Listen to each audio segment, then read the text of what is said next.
Time to review a game about soaring through the air in search of the power to save a fractured civilization. Developed by Forgotten Key, let's take a quick look at AER Memories of Old.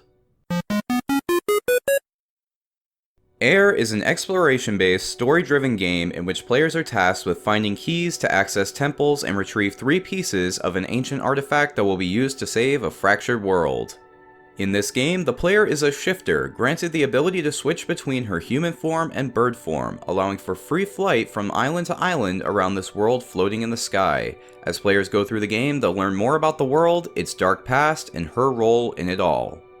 First off, AER nails 3 important aspects to this kind of game. The graphics are unique and beautiful, offering an original aesthetic to the game. The atmosphere is incredible, with the sound effects and music being a delight to the ears. And the flight is excellent, with seamless transitions and near perfect controls, really granting a freeing feeling of soaring through the clouds.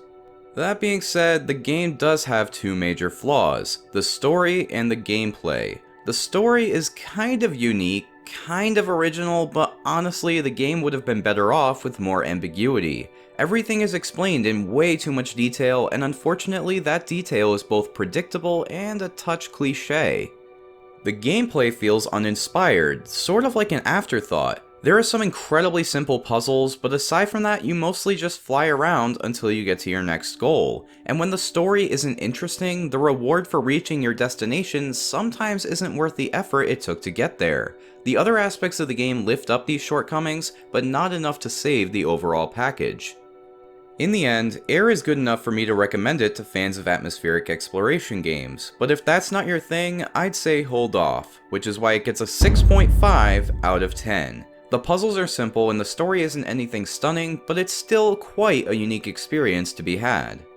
Honestly, I hope Forgotten Key takes the transformation and flight mechanics and uses them to make something even better in the future. Either way, I'm excited to see what the studio develops next.